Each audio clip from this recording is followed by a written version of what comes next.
புத்தகங்களுக்கு நடுவில் குடியிருக்கும் ஒரு புதுமை பித்தன் சினிமாவை சாராயமே எனக்கு காய்ச்சற அளவுக்கு எனக்கு வந்து டெக்னாலஜி தெரியும் எனக்கு ஆக்சுவலாக. அது மது உழப்பு வந்தால் பிறகு நம்ம கவலைப்படாது, நான் காய்ச்சிருவேன், கவலைப்படாது. ஸோ எங்கள் பக்கத்தில் 2 கொசுவத்தி எரியும். ஒரே ஒரு குவார்ட்டரை ஓப்பன் பண்ணி அடிக்க ஆரம்பிப்போம், பேச ஆரம்பிப்போம். அப்புறம் நான் பாட ஆரம்பிப்பேன். எங்கேருந்தோ ஒரு குவார்ட்டர் வந்துடும் எனக்கு, நான் பாட ஆரம்பித்தேன். பிறகு கேவலமான ஓத்தாங்கம்மா ஒரு பாட்டு இருக்கும். அந்த பாட்டை பார்த்துக்கிட்டு அவ உதரெல்லாம் கடிச்சிக்கிட்டு ஊ ஈ அப்படின்னு சொல்கிறாள். நல்லா தான் இருக்காரு, மாப்பிள்ளையெல்லாம் பேசுகிறாரு. நைட்டானா அவங்க குடிச்சிடுங்க. ஆனால் எந்த வச்சுக்க மாட்டேன். நான் அவர் ஒரு பெரிய குடிக்கூடாதுல்ல சார், நான் செஞ்சிருவேன். மிகப்பெரிய போதை இருக்குது. ஒருத்தன் இருக்கான் பாரு, இளையராஜான்னு ஒருத்தன். குடிச்சிட்டு அதுதான் சைட் டிஷ் எனக்குலாம் போட்டு சைட் டிஷ். அதான் அவன் வந்து சும்மா அப்படி சிரிச்சிட்டாவே ரொம்ப நல்லா இருக்கும்ல அப்படிமா. அவன் பெரிய பாடா இருப்பான். அவன் ஃப்ராடு பாடா எதனா இருப்பான் அப்படின்னு போவான். அவன் பெரிய பறிச்சு போறப்பா அப்படிம்பா. கொட்டுக்கலிக்கு பேசிட்டான், இதுக்கும் பேசிட்டான். வேற என்ன தலைவர்கள்லாம் நடிக்கிற படத்தையே போய் பேச முடியும்? இப்போ ஈஸியாக அப்படியே வந்து ஒரு படத்தை எடுத்து நீளம் போனச்சு நான் மச்சான் ஒரு ஆட்டை ஆடிட்டு ஒரு மொத்த அப்படி பண்ண படம் நான் ஓடிடுமே. அவன் ஏன் கஷ்டப்படுறேன்னு சொல்கிறான். நான் கஷ்டப்பட்டு படம் எடுக்கிறேன், கஷ்டப்பட்டு படம் எடுற மயிறு மொத்த நம்ம அதுக்கு தான் வந்திருக்கோம். ஏய் தம்பி அழுகுனவனே அவன் அழுது கட்டுறோம் அப்படின்னு ஓத்தா எனக்கு ஏதாவது வச்சு உமான வாயில் பிடிக்கும் போல இதான் ஓத்தா. இது நடிப்பே கிடையாது, இது ஆப்பு. இது விமர்சனம்லாம் நீங்கள் பண்ணுவீங்க, நீங்கள் வழக்கம் போல் பண்ணுவீங்க. ஒரு குவார்ட்டர் அடிச்சுட்டு போய் பாருங்கள் படத்தை. ஆக்சுவலாக படம் நல்லா இருந்துச்சு, இந்த படத்தை ஒரு போய் பார்த்தீங்கன்னா நல்லா இருக்கு அப்படின்னு போனேன்னு வச்சுங்களேன். அதுக்கு நான் எங்கேயாவது போய் பாத்ரூமில் போய் எங்கேயாவது வலிக்கு விழுந்திருக்கலாம். ஆக்சுவலாக நிலவை ரசிக்க 1000 பேர், உங்கள் பேச்சை கேட்க கோடி பேர், கருப்பு கண்ணாடி அணிந்து சினிமாவை வியக்க வந்த கலைஞன், புத்தகங்களுக்கு நடுவில் குடியிருக்கும் ஒரு புதுமை பித்தன், சினிமாவை எப்படி நேசிக்க வேண்டும் என்று கட்டி அணைத்து கற்பித்து வரும் எனதருமை நண்பன் இயக்குனர் மாபெரும் நடிகர் மிஷ்கின் அவர்களை பேச அழைக்கிறோம்.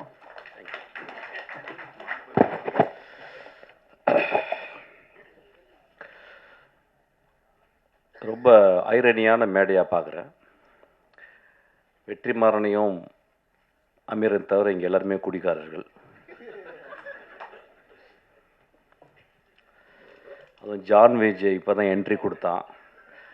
அந்த படம் பார்த்துட்டு என்ன சொன்னால் இன்டர்வலில், அண்ணன் படம் முடிச்சுட்டு எங்கன்னா போகலாம் அப்படின்னு கேட்டான்.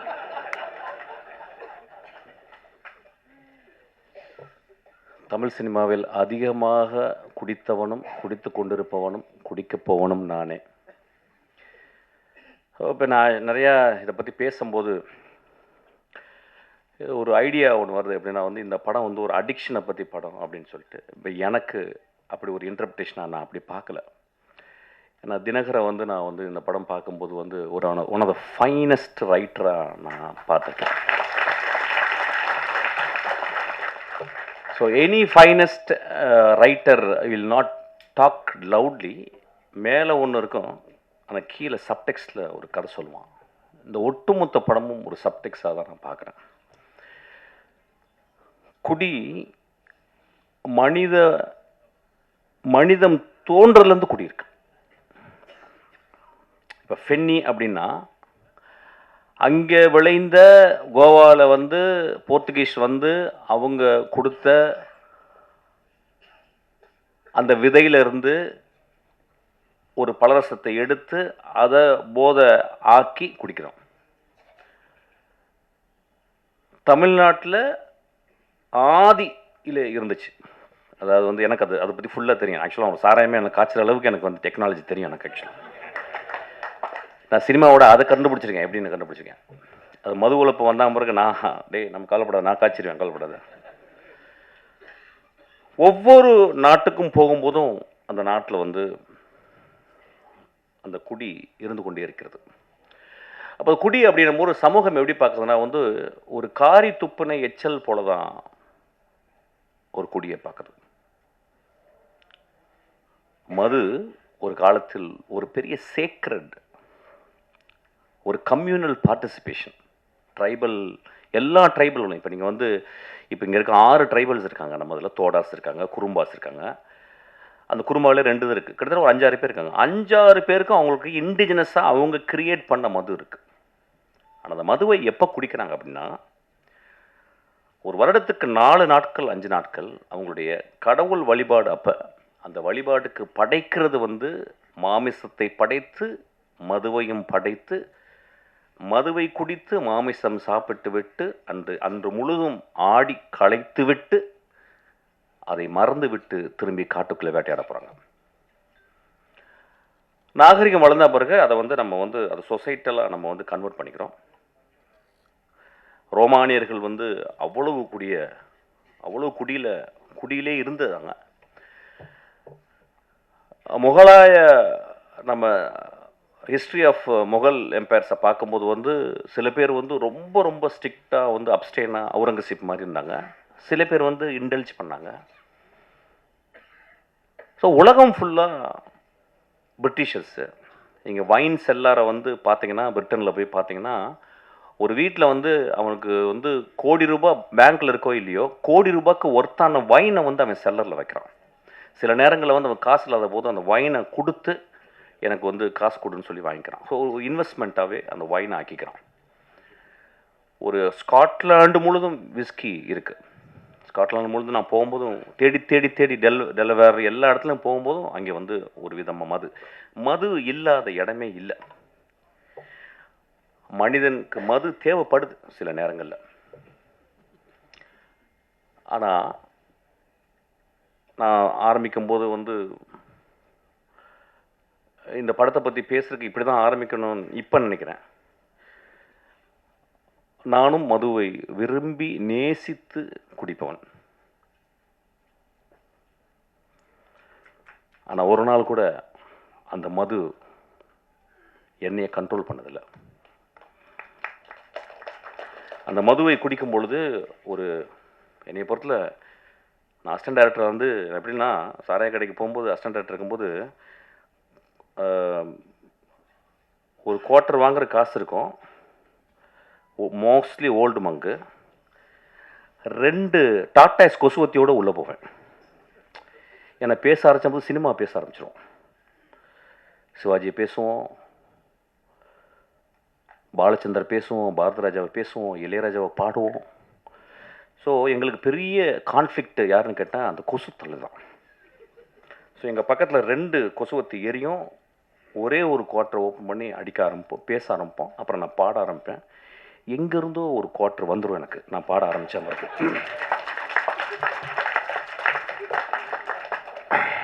நான் காலேஜில் ஃபஸ்ட் இயரில் வந்து செட்டிநாடு பாலிடெக்னிக்கில் வந்து நான் வந்து அந்த ஃபஸ்ட் இயர் முடியும் போது செகண்ட் இயர் வந்து குடிச்சிட்டு என்ன பண்ணாங்க, என்னை பாட சொன்னாங்க. நான் பாடின பாட்டு வந்து பொண்ணை போல ஆத்தா. எப்படி பாடினேன்னு தெரியல, ஃபஸ்ட் ப்ரைஸ் கொடுத்துட்டாங்க எனக்கு. செகண்ட் இயரு முழு குடி. டேய் நீ என்ன பாடல, அப்படியா? அவன் போய் பாடினேன். அந்த பாட்டு அதே பாட்டு தான் பொண்ணை போல ஆத்தா, ஃபஸ்ட் ப்ரைஸு. தேர்ட் இயரும் அதே பாட்டு ஃபுல் குடி, ஃபஸ்ட் ப்ரைஸு. ரொம்ப ரொம்ப ரொம்ப கேர்ஃபுல்லாக இங்கே இருக்கணும். எப்படின்னா, என்னுடைய குடி இருக்கும் பொழுதும் எனக்கு எப்பயும் வாழ்க்கை சந்தோஷமாகவும் ஹோப்பாகவும் இருந்து கொண்டே இருந்தது. இந்த படம் அவன் என்ன சொல்லியிருக்கான்னு எனக்கு தெரியல. அது வந்து I have to go deeply into. I don't want to go because it's my interpretation is very important. கதை சத்துங்க, போர் அடிக்குது. கதை சத்துங்க, அங்கே யாரும் குடிச்சிட்டு தராங்க.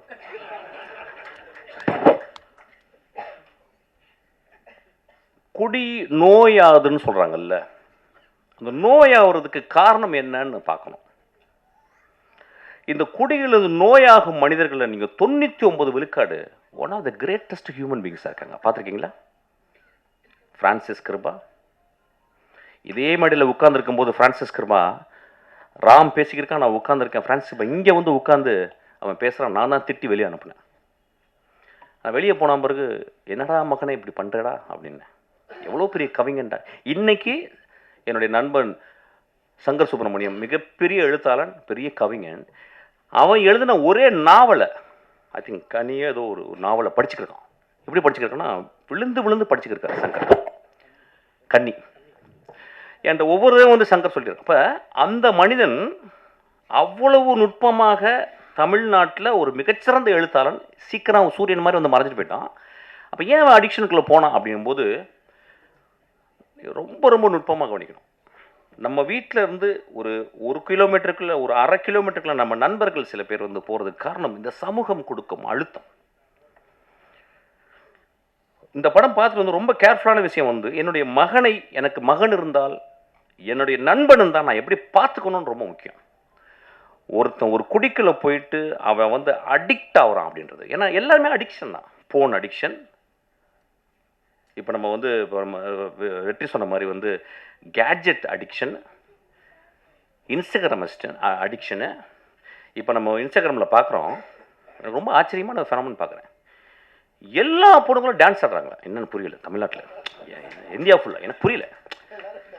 எனக்கு என்ன எல்லாருமே விழுன்றாங்க. அப்புறம் என்னமோ செக்ஸியாக முதல்லாம் கடிக்கிறாங்க. எனக்கு புரியவே இல்லை. இதோட அடிக்ஷன் உலகத்தில் இருக்க முடியும்? எனக்கு புரியல. ஒரு அழகான பெண், என் மகள், யாரோ ஒருத்தி அழகு லட்சணமாக இருக்கா. அவள் வந்து ஒரு ஒரு ஒரு கேவலமான ஓத்தாங்கம்மா ஒரு பாட்டு இருக்கும். அந்த பாட்டை பார்த்துக்கிட்டு அவள் உதரெல்லாம் கடிச்சிக்கிட்டு ஊ ஈ அப்படின்னு சொல்கிறாள். நண்பர்களை, இதை விட மோசமான அடிக்ஷன் இந்த சமூகத்தில் இருக்கான்னு கேட்குறேன். அடிக்ஷன் எங்கே இல்லை?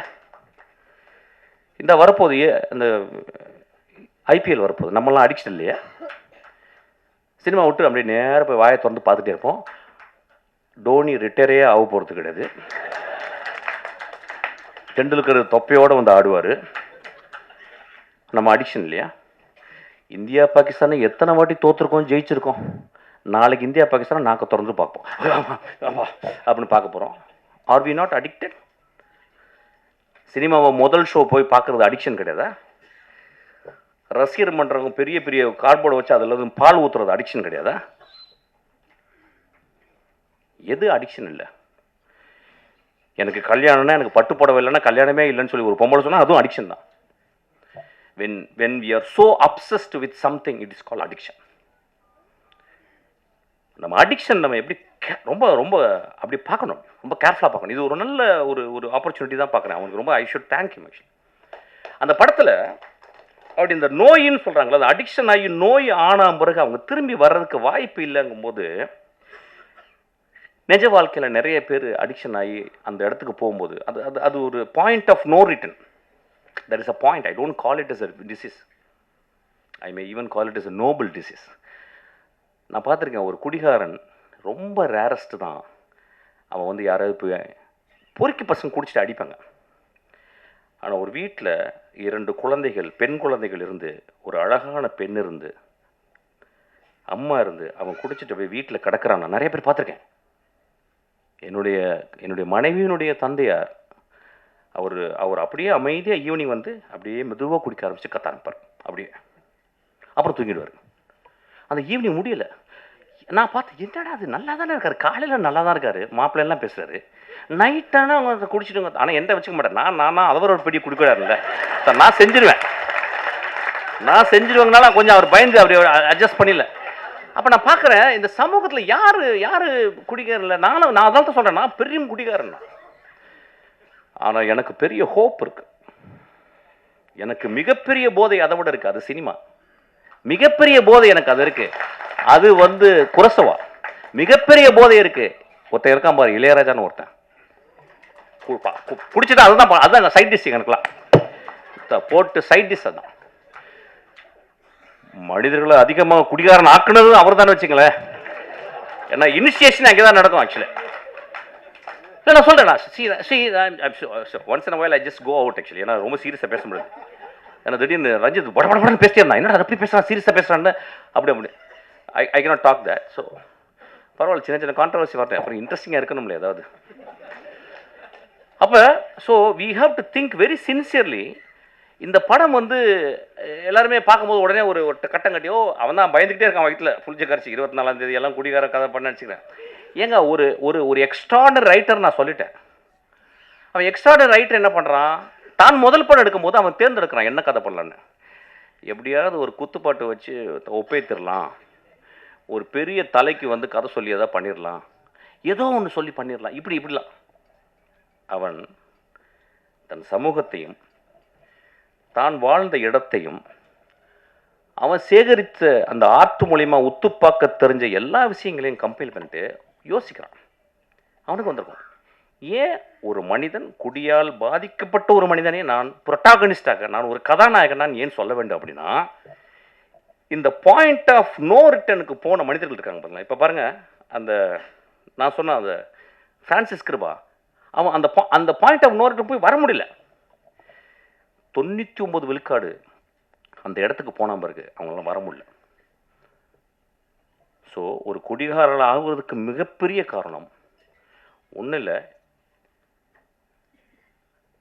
கனடா நாட்டில் ஃபர்ஸ்ட் நேஷன்ஸு அங்கே இருந்த மனிதர்கள், அமெரிக்கா நாட்டினுடைய அங்கே இருந்த செவ்விந்தியர்களை நம்ம போயிட்டு கொன்று இழுத்து அவங்கள ரோட்டில் விட்டுட்டு குடியை வாங்கி கொடுத்தோம். அவன் நிலத்தில் மரங்களோடையும் பறவைகளோடையும் நிலத்துலையும் வாழ்ந்த மனிதனை அவன் நிலத்தை பறிச்சுக்கிட்டு, எப்படி வெள்ளைக்காரன் வந்து நம்ம நிலத்தை பறிச்சான் பாருங்க, பறிச்சுட்டு அவனுக்கு குடியை வாங்கி கொடுத்தோம். நண்பர்களே, நீங்கள் கனடா போனீங்கன்னா இங்கே என்ன ட்ரிபிள்ஏ இருக்குது, அங்கே அவ்வளவு ரீஹாப் சென்டர்ஸ் இருக்குது. காலையில் 7 மணிக்கு 5 மணிக்கெலாம் அந்த குளிர்லையும் அவங்க குடிச்சிட்டு ரோட்டில் கிடப்பாங்க. பனியில் கிடக்கிற ஆளுங்க நான் பார்த்துருக்கேன். ஏன் வந்துச்சுன்னு நம்ம பார்க்கணும். நம்ம ரொம்ப தள்ளி போய்ட்டு ஒரு காரி துப்புற மாதிரி ஒரு குடிகாரம் படுத்திருக்கும் போது அப்படி பார்த்து போயிடுறோம். அவன் ஒருவேளை பிரான்சிஸ் கிருபாவாக இருக்கலாம். பிரான்சிஸ் கிருபா ஏன் அப்படி வந்தான்னா, நீங்கள் பிரான்சிஸ் கிருபாவுடைய லைஃப்பை போயிட்டு நீங்கள் போய் பார்க்கணும். அதுக்கு யாராவது நிச்சயம் ஒரு காரணம் இருக்கும். ஒரு குடிகாரர்களாக இந்த சமூகத்தில் புறந்தள்ளப்பட்டவர்கள், அதுக்கு நம்மளும் ஒரு காரணம் நான் சொல்ல வரேன். அதுக்காக தான் அந்த படம் எடுத்திருக்கேன். அந்த படத்தினுடைய முதல் பகுதியில் வந்து ஒரு கதைக்கு தேவையான எஸ்டபிளிஷ்மெண்ட் மட்டும் அவன் பண்ணியிருக்கான். அவன் அது ரொம்ப போக முடியல. ஆனால் அது ரொம்ப எனக்கு வந்து பொருந்தமாக இருந்துச்சு. ஏன்னா குடிகாரர்களை பற்றி நான் பார்த்துக்கிட்டே இருக்கேன். நானே குடிகாரன், எனக்கே தெரியும். என்னையே அப்பப்போ கன்னடில் போய் பார்ப்பேன். ஆக்சுவலாக அந்த மனிதனுக்கு ஹோப் இல்லை லைஃப்பில். ஏன்னா ஒரு கடுமையான வறுமை. அவன் ஒரு பெரிய ஆர்டிஸ்ட். அவன் சொல்கிறான், ஏய் என் வேலையை நீ சொல்லாதறான்றான் குடிச்சிட்டு. ஆனால் குடிச்சிட்டு சொல்கிறான். அவனை யாராவது அங்கே இருக்கவன், அண்ணா நீ எவ்வளோ பெரிய ஆர்டிஸ்ட்னா, ஆனால் சாயங்காலம் குடினா, ஆனால் இந்த ஆர்ட் ரொம்ப முக்கியம்னு. ஒருவேளை அவனுக்கு இந்த சமூகம் சரியான வேலையையும் சரியான அவனுடைய அறிவுக்கு அங்கீகாரம் கொடுத்துருந்தால் அவன் குடித்திருக்க மாட்டான். அவன் ரோட்டில் போய் யாரையுமே அடிக்கலைங்க அந்த படத்தில். அவன் ரோட்டில் போகிற பொம்பளையை கைப்பிடிச்சிருக்கல. தன் மனைவி, தான் கைவிட்டு போன மனைவி இன்னொரு மனிதனோடு நிற்கும் போதும் இவன் எழுதின அந்த கதாபாத்திரம் ரொம்ப அமைதியாக இருக்கு. அவன் போய் சட்டை பிடிக்கலங்க. உலகத்தின் மிகச்சிறந்த சீனுங்க அது. அந்த இடத்துல அப்படியே நிற்கிறான்.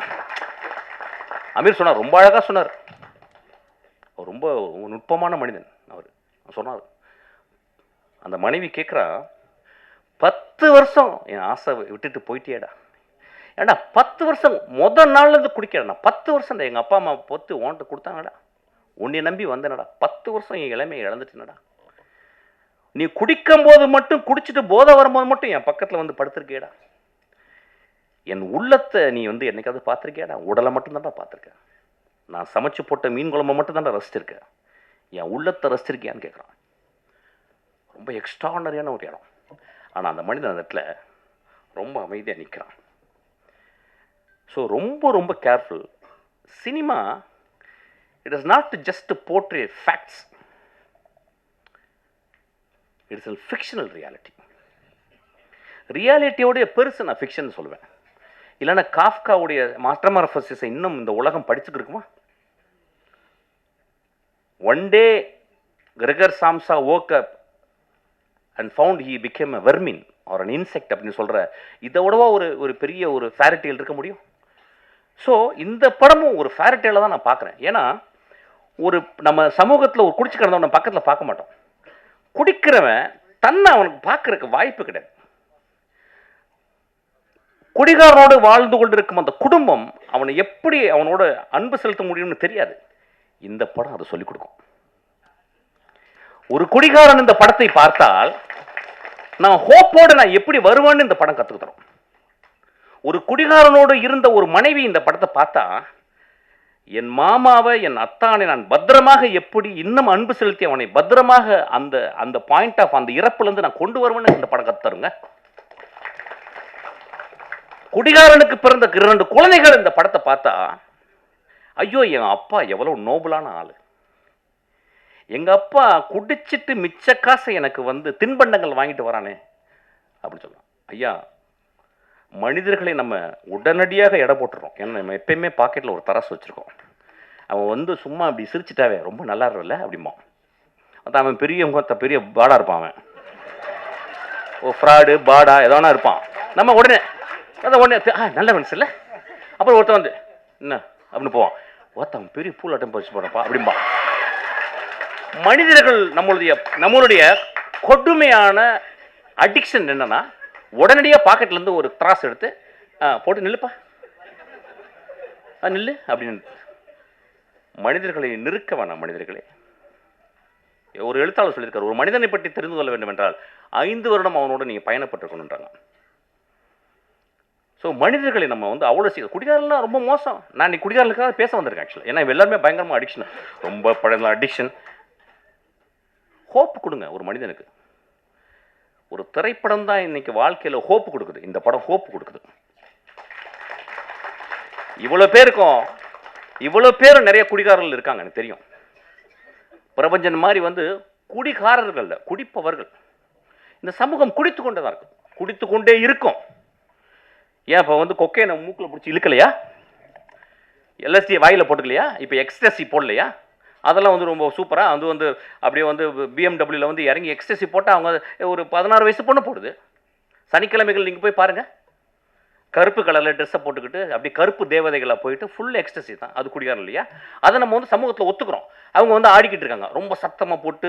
நிறைய பேர் என்ன பாருங்கள், எத்தனை ஆக்சிடென்ட் ஒரு மாதத்துக்கு, எத்தனை ஆக்சிடென்ட். யார் ஆக்சிடென்ட்டு? சைக்கிளில் போய் இடித்து குடிச்சிட்டு போய் அடித்து சாவடிக்கிறான். எத்தனை பணக்காரர்கள் தன் மகளும் குடித்து கொண்டு இடித்து போகிறல, அதெல்லாம் தெரியல நம்மளுக்கு. குடிகாரர்களை ரொம்ப ரொம்ப கேர்ஃபுல்லாக பார்த்துக்கணும். ஹோப், இந்த படம் எனக்கு ஹோப்பாக தான் பார்க்குறேன். சிரிக்காதீங்க, அது உடனே ஜோக் ஆக்கிக்கிறீங்க. இந்த படம் ஒரு அப்படி தான் நான் பார்க்குறேன் இந்த படம். அப்போ திரும்பி அதாவது இப்போ மிஷ்கின் வந்து பேசினது அது கொட்டுக்கலைக்கு அப்படி தான் பேசினேன். கொட்டுக்கலைக்கு பேசிட்டான், இதுக்கும் பேசிட்டான். வேற என்ன தலைவர்கள்லாம் நடிக்கிற படத்தையே போய் பேச முடியும்? நான் சமூகத்தில் ஹோப்போடு வாழ்ந்து கொண்டிருப்பவன். இந்த படத்தை பார்த்துட்டு போனா நம்ம குடிக்கிறத நிப்பாட்டுவோம். அந்த மாதிரி சினிமாக்கு தான் சப்போர்ட் பண்ணணும். ஒரு கொட்டுக்காளியை பார்த்தா அது தலையில கொட்டுச்சு, அதை ஒத்துக்க முடியல. ஒரு சமூகத்தை தலையில கொட்டினான், ஒட்டுமொத்த சமூக தலையில கொட்டக்கூடிய படங்கள் தான். இதுவும் ஒரு காளி தான். அது பாட்டில் தான் ஒரு காளி தான், ஒரு காளியாத்தா தான். அவன் காளியாத்தா உள்ள போனனால தான் அவனுக்கு இந்த படத்தை எதிர் முடிச்சு. அவன் ஈஸியா அப்படியே வந்து ஒரு படத்தை எடுத்து நீளம் போனச்சுன்னா மச்சான் ஒரு ஆட்டை ஆடிட்டு ஒரு மொத்த அப்படி பண்ண படம் ஓடிடுமே. அவன் ஏன் கஷ்டப்படுறேன்னு சொல்றான். கஷ்டப்பட்டு படம் எடுக்கிறேன், கஷ்டப்பட்டு படம் எடுறான் மயிறு மொத்த. நம்ம அதுதான் வந்திருக்கோம். இன்னும் போகும்போது கையில் 2 பாட்டில் 2 வந்து ஊதுபத்தி எல்லாம் வச்சுட்டா உள்ள போறோம். போனா அப்படியே தான் எங்க அப்பா போனார், பார்த்தேன் அப்படியே வாய் ஆண் திறந்தே போனார். ஆக்சுவலா அங்கேயும் மண்ணு உள்ள போயிடுச்சு. ரைட்டு, அங்கேயும் போகும்போது கத்துறான் எங்க அப்பா. நண்பர்களே, சினிமா ரொம்ப ரொம்ப அவசியம். ஏன் சொல்ல வரேன்னா, இதை வந்து ஒரு ஒர்க் ஆஃப் ஆர்ட். இப்போ வந்து சோமசுந்தரத்தை பற்றி நான் பேசணும்னு ஆசைப்படுறேன். இப்போ நம்ம நிறைய பேர் வந்து ஆக்டிங் பற்றி பயங்கரமாக பேசுவோம். அப்பா என்ன நடிச்சிட்டாருப்பா என்ன. இந்த படத்தை ஏன் தெரியுமா பார்க்கணும்? ஒரு ஒர்க் ஆஃப் ஆர்ட்டை நீங்கள் பார்க்கணும். எப்படி ஒரு நடிகன், சோமசுந்தரை பற்றி எனக்கு தெரியும், ரொம்ப மிதமான மனிதர். அதாவது காணாம போயிடும். ஒரு படம் நடிப்பார், அப்படியே திருவண்ணாமலை போய் காணாம போயிட்டார். அது எந்த பக்கம் போறாருன்னே தெரியல, இருக்கிறாருன்னு தெரியல. அவ்வளவு அசூசியா ஃபீல் பண்றாரு. சமூகத்தில் தான் ஒரு செலிபிரிட்டின்னு காட்டிக்கிறது. அவன் தான் மிகப்பெரிய செலிபிரிட்டி. ஒரு வாழும் கலைஞன், ஒரு நெஜ கலைஞன். அவன் போய் தன்னை அழிச்சுக்கிறான். இதை முடிச்சுட்டா அவன் அழிச்சுக்கிறான். இந்த படத்தில் நிறைய ஸ்டான்லி சார்ஸ்க்கு ஸ்கூலில் முதல் கிளாஸ் எப்படி எடுப்பாங்க, ஒரு கிளாஸை கையில் கொடுத்துட்டு குடிகாரன் மாதிரி நடிம்பாங்க. இப்போ நம்ம ஊரில் உடனே நம்ம இப்போ நம்ம இன்ஸ்டாகிராமில் நம்ம எல்லாருமே ஆக்டர். இப்போ பிறந்தவங்க எல்லாருமே ஆக்ட் பண்ணி ஆகணும் ஒரு படத்தில். அந்த மாதிரி ஆயிடுச்சு. ஒரு காலத்தில் வந்து ஒரு 5 வருஷம் முன்னாடி ஷார்ட் ஃபிலிம் எடுக்கணும். ஷார்ட் ஃபிலிம் எடுத்தால் தான் கட்ட வேகன்ற மாதிரி ஆயிடுச்சு. இப்போ எல்லாரும் நடிச்சா தான் கட்ட வேகம் ஆயிடுச்சு. இந்த சமூகத்தில் வந்து நடிப்பு அப்படின்றது அவ்வளோ எளிது. கண்ணாடி முன்னாடி அழுது பார்த்துன்னு வச்சுக்கோங்க, பக்கத்தில் அம்மா சொன்னாங்க, டே நீ என்ன நடிக்கிறடா. என் தெரிஞ்ச ஒரு நண்பர்கள், ஹஸ்பண்ட் ஒய்ஃபு, அறிவானவங்க. ஹஸ்பண்ட் வந்து பெரிய இன்ஜினியரு, அம்மா வந்து அவங்களும் இன்ஜினியரு. அவங்க என்ன சொல்கிறாங்க, அவங்க பையன் சின்ன பையன், சார் இந்த பையன் நல்லா நடிக்கிறான் சார். நாங்கள் ஏன் மேடம் நடிக்கணும், சும்மா இருக்கும்போது ஏன் நடிக்கணும், ஏதாவது கேரக்டர் கொடுத்தா தான் நடிக்கணும், சும்மா இருக்கும்போது ஏன் அவங்க சொல்கிறாங்க, எப்படி ப்ராக்டிஸ். இப்போ பாருங்கள் நடிக்கிறேன் பாருங்கள், டேய் தம்பி அழுகுனவனே அவன் அழுது கட்டுறான் அப்படின்னு. ஓத்தா எனக்கு ஏதாவது வச்சு உமான வாயில் பிடிக்கணும் போல.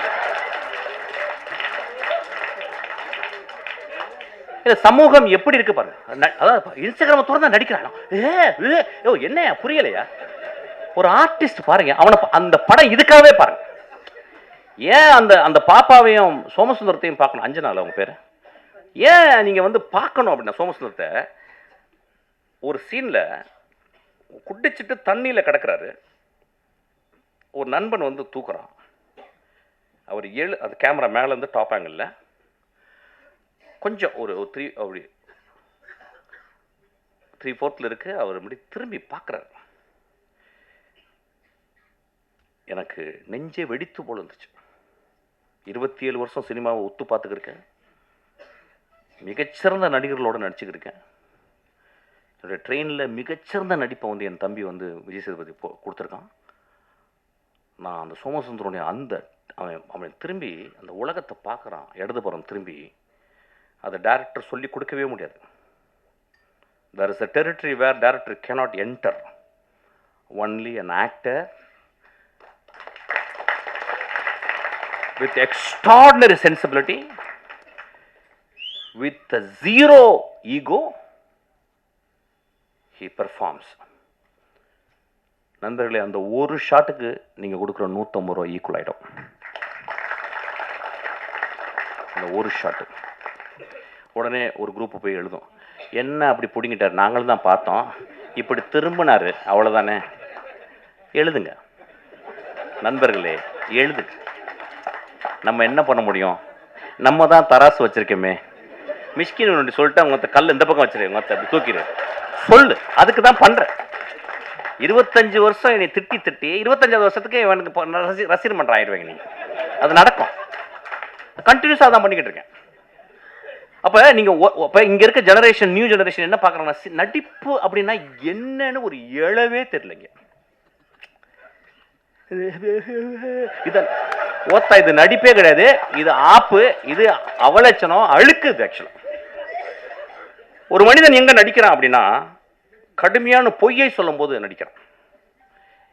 எங்கள் வீட்டில் வந்து நான் வந்து 10 பைசா திருடுறேன், எங்கள் அம்மாவுக்கு தெரியாமல். எங்கள் அம்மா வந்து அப்படியே பாத்ரூம்குள்ளே போகும்போது அப்படி நீளமான அப்படி போவாங்க அந்த பாத்ரூமில். அப்போ நான் வெயிட் பண்ணுவேன். அந்த டேபிளில் அந்த செம்பு இருக்கும், ஒரு வெள்ளியில் செம்பு இருக்கும். நான் அம்மா உள்ளே போகிறோன்னே கையை விட்டு அப்படி எடுப்பேன். அதுக்காக வெயிட் பண்ணிட்டே இருப்பேன். படன்னு இருக்கும். எடுத்து 20 நாள் சக்ஸஸ். ஆக்சுவலி 21 நாள் போனவன் வெளியே வந்துட்டான். அப்படியே போனா அப்படியே கையை விட்டு கீழே உளுந்து கீழே அடி அப்படியே நிற்கிறேன். எங்கள் அம்மாவுக்கு தெரியல, என்னடா பண்ண அப்படின்னாங்க. அப்படின்னா நடிப்பு, ஒரு நடிப்பு எவ்வளோ கஷ்டம் பாருங்க. அப்போ நான் வந்து எங்கள் அம்மாட்ட நடிக்கிறேன். இல்லைம்மா நான் திருடவே இல்லைம்மான்ட்டேன். எங்கள் அம்மா கண்டுபிடிச்சேன். எங்கள் அம்மாவுக்கு தெரியல ஆக்சுவலாக நான் என்ன பண்ணேன், நான் திருடவே இல்லைன்ட்டேன். எங்கள் அம்மா நான் திருடவே இல்லைம்மா அப்படின்ட்டேன். என்ன பண்ணாங்க, ஒரு தீக்குச்சி எடுத்து பற்ற வச்சு, இங்கே பற்ற வச்சு அழிச்சு இப்படி தொட்டாங்க. எங்கள் அம்மா சொல்லி கொடுத்ததுனால நீ நல்ல நடிகன் நல்ல அப்படின்னு சொல்லிட்டு. ஒரு நடிகன் அப்படின்றவன் வாழ்நாள் முழுவதும் அவன் ஒரு தியேட்டர் பேக்ட்ராஃபில், அதுக்கு பின்னாடி வந்து முத்துசாமி அப்படின்னு சொல்லி ஒரு பெரிய கலைஞன் இருக்கான். முத்துசாமி வந்து ஒரு மிகச்சிறந்த சிறுகதைகள் எழுதியிருக்காரு. ஒரு வாழ்ந்த ஒரு பெரிய ஒரு இந்தியாவினுடைய ஸ்டான்லி ஸ்டாவிஸ்கி அவர். அப்போ அங்கே இருந்து அவன் நுட்பத்தை பார்த்து பார்த்து பார்த்து வந்திருக்கான். அப்போ அவன் ஒரு டெக்ஸ்ட் புக் சமூகத்துக்கு, ஒரு மனிதன் எப்படி நடிக்கிறான்றதை எப்படி பார்த்துக்கணும்னு. அந்த பாப்பா நடிச்சிருக்கா. நான் சொன்னேன், படம் பார்த்து வந்து போதுண்டி உனக்கு அப்படின்னு. நீ ரொம்ப வெயிட் பண்ணி இந்த பாரு பயங்கரமாலாம் காருகர்லாம் வாங்கி பெரிய லெவலில் நடிக்கணும்னு நினைக்காத. உன் லைஃப்பில் ஒரு சத்யஜித் ரே படத்தில் நடித்தது அளவுக்கு நீ நடிச்சிட்டி, போதுண்டி உனக்கு அப்படின்னு.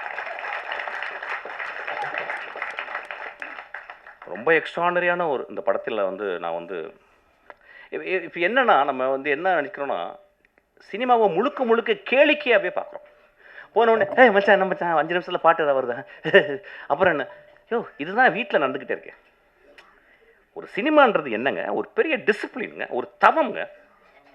சினிமா என்ன நடக்குது, உள்ளே போகிறீங்க, செல்லெல்லாம் ஆஃப் பண்ணி உள்ளே வைக்கிறீங்க, அவன் வந்து நாதல்லாம் போடுவான், அதெல்லாம் அங்கேயும் பேய்கள்லாம் வரும். அதை சின்ன குழந்தைங்களுக்குலாம் வந்து வரும். சின்ன குழந்தை இதெல்லாம் முடிச்சுட்டு அதுக்கப்புறம் வந்து சிகரெட் பிடிக்காதீங்க, அது பிடிக்காத 2 நிமிஷம் வரும். எதுக்கு போடுறாங்கன்னு எனக்கு தெரியல. ஆக்சுவலாக சிகரெட்டை நிப்பாட்டினா முடிக்க போகுது. ஒரே ஒரு வார்த்தை சிகரெட்டை நிப்பாட்டினா முடிஞ்சு போச்சு கதை. படம் ஃபுல்லாக சிகரெட். அவன் நான் என் படத்தில் யாராவது குடிச்சாங்கன்னா கீழே புகை பிடிக்காதுக்கு உடனடித்து கெடுது. எவ்வளோ போராக இருக்குங்க. உடம்புட்டு அங்கே தெரியுமே, அதை விட்டா தான் பண்ண பரவாயில்ல என்னப்போ. அப்போ அதெல்லாம் போட்டு ஒரு படத்துக்குள்ளே போகும்போது ஒரு மனிதனை அவன் காட்டுறான். ஒரு என்ன அழகான ஒரு டிரான்ஸ்ஃபர்மேஷனான ஒரு இடம் சினிமா. அந்த மாதிரி ஒரு சினிமா. ஸோ ஒரு கேளிக்கையாக மட்டும் சினிமா வந்து நீங்கள் இந்த படத்தை பார்க்காதீங்க. நான் சொல்லுவேன், இந்த படத்தை பார்க்காதீங்க, ப்ளீஸ் வராதிங்க.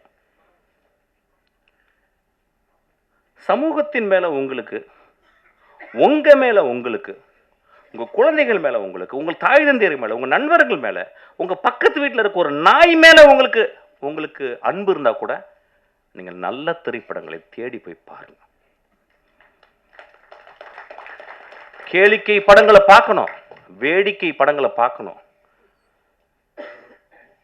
அது ஒரு ஆர்ட் ஃபார்ம். ஒரு எப்படி சொல்றது, ஒரு sub art form. This is a great art form.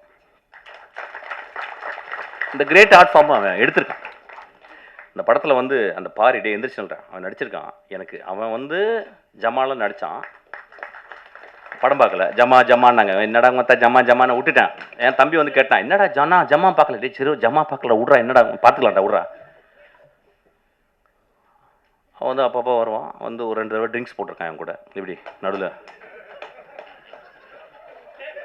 இந்த படத்தில் அவன் வந்து ஒரு அடிக்டட், அதாவது எப்படின்னா அடிக்டட்னா தி அடிக்டட், அதாவது வந்து உலகத்தின் உச்சத்துக்கு ஒரு அடிக்ஷன் போங்கள்ல, அந்த character.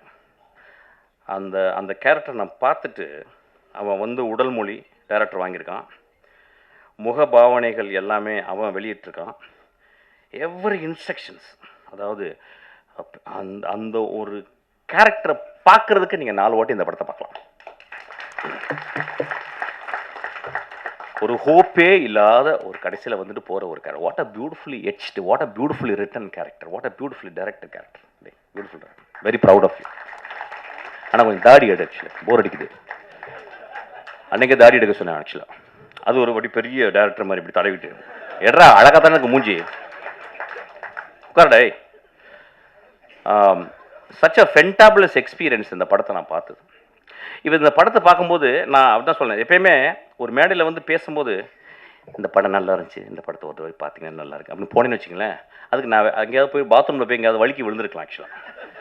So I really want to tell something. It's a beautiful movie. எனக்கு என்னென்னா 2025 இந்த வர்ற நெக்ஸ்ட் ஜெனரேஷன் ரொம்ப நுட்பமாக தெரிஞ்சிச்சு. ஏன்னா அந்த 75-80 வருடம் சினிமாவை பார்த்து புளிச்சு போன புளி ஏப்பம் தெரியும் சொல்லுவாங்க, புளிச்ச ஏப்பன்னு சொல்லுவாங்கள்ல, அந்த புளிச்ச ஏப்பம் தான் எல்லாமே.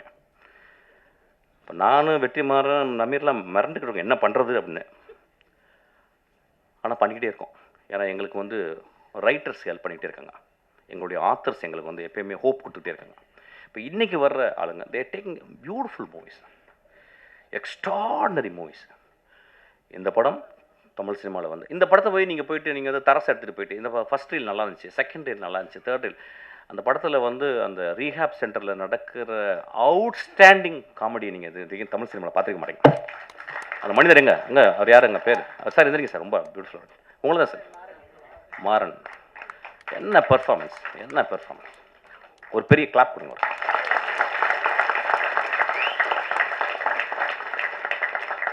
ஸோ இந்த படத்தை நீங்கள் வந்து எப்படின்னா உங்கள் சுயத்தை அவுத்து வச்சுட்டு, உங்களுடைய அப்சஷன் எல்லாம் அவுத்து வச்சுட்டு அப்படியே ரொம்ப அமைதியாக பார்த்தீங்கன்னா, it's a very beautiful tale, it's a moral tale. இது வந்து ஒரு எக்ஸ்ட்ராடனரி உங்களை சிந்தனையை தூண்டுது. ஒரு குடும்பம், அதாவது எப்படின்னா நம்ம எல்லாருமே லைஃப்பை வைக்காரியஸாக தான் பார்க்குறோம். நம்மள்ட்ட இல்லை பக்கத்து வீட்டுக்காரன் குடிக்காரன், நம்மள்ட்ட இல்லை பக்கத்து வீட்டுக்காரன் ரேபிஸ்ட்டு, நம்ம இல்லை பக்கத்து வீட்டில் பொண்டாட்டி அடிக்கிறான். இல்லையா, பக்கத்து இருக்கிற பொண்டாட்டி அடிக்கிறான், நானும் அடிக்கிறேன் அவன் கூட. ஏதோ ஒரு வகையில் அவன் குடிக்கிறான்னா அதுக்கு நானும் ஒரு காரணியா இந்த சமூகத்தில். சமூகம் வந்து எப்படின்னா ஒரு சிலந்தி வலை தான். ஒரு இடத்த தொட்டால் இந்த பக்கம் அதிரும். சமூகம் எல்லாம் எவ்ரிதிங் இஸ் இன்டர் கனெக்டட். இந்த படம் ஒரு எக்ஸ்ட்ரானரி படம். இந்த படம் பாருங்கள். I am very proud to see this film. ஒரு ரொம்ப நான் பார்த்தேன், ரொம்ப சந்தோஷப்பட்டேன். விமர்சனம்லாம் நீங்கள் பண்ணுவீங்க, நீங்கள் வழக்கம் போல் பண்ணுவீங்க. ஒரு குவார்ட்டர் அடிச்சுட்டு போய் பாருங்கள் படத்தை. ஆக்சுவலாக அப்படி விமர்சனம் பண்ணணும்னு நினச்சிங்கன்னா, இல்லை சும்மா போய் பார்த்து ஒரு குவார்ட்டர் வெளியே வந்து அடிங்க. ஆக்சுவலாக இது ஒரு விளையாட்டுக்கு தான் சொன்னேன். ரொம்ப ஒரு ஜென்யூனான படம். ரொம்ப ஒரு ஆழ்மனத்துலேருந்து ஒரு இளைஞன், ஒரு குழந்தை எடுத்திருக்கான். அவன் இன்னும் தமிழ் சினிமாவில் அவன் உயிரோடு இருக்க வரைக்கும் அவன் நல்ல படங்கள் பண்ணுவான்.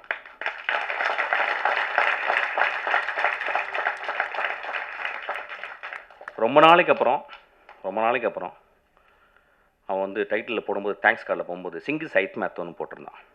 நான் அப்படியே ஷாக் ஆச்சு உடம்பு. ஒரு சிங்கிஸ் ஐத் மேத்தோவை படித்தவன் மட்டும்தான் அந்த சமூகத்தை அவ்வளோ நேசிக்க முடியும். ஒரு சிங்கிஸ் ஐத் மேத்தோவை படித்தவன் மட்டும்தான் ஒரு மனிதர்களை எப்படி உற்று பார்க்க முடியும்னு அவன் கற்றுக்கான். அவன் பெரும் கலைஞன். அவன் கற்றுக்கிட்டான். டால்ஸ்டாய், டாஸ்டாவஸ்கி ஒரு படி மேலே போனவன் அவன். ஆக்சுவலாக சிங்கிஸ் ஐத் மேத்தோ, நாங்கள்லாம் சிங்கிஸ் ஐத் மேத்தோ முதல் ஆசிரியனோ இல்லை குல்சாரியோ அல்லது ஜமீலாவோ படிக்காமல் நான்லாம் இன்னைக்கு இந்த மேடல் இருந்திருக்க வாய்ப்பே இல்லை. ஸோ அவனை அந்த பார்த்த உடனே எனக்கு அவ்வளோ சந்தோஷம். எனக்கு ரொம்ப ப்ரௌடாக ஃபீல் பண்ணேன். நல்ல படங்கள் நீ பண்ண போகிற ஃபுல்லாக. அதுக்கு நீலம் அவன் ரொம்ப எக்ஸ்ட்ரானரியாக ஒர்க் பண்ணியிருக்கான். Thank you so much. What a beautiful evening. Thank you so much.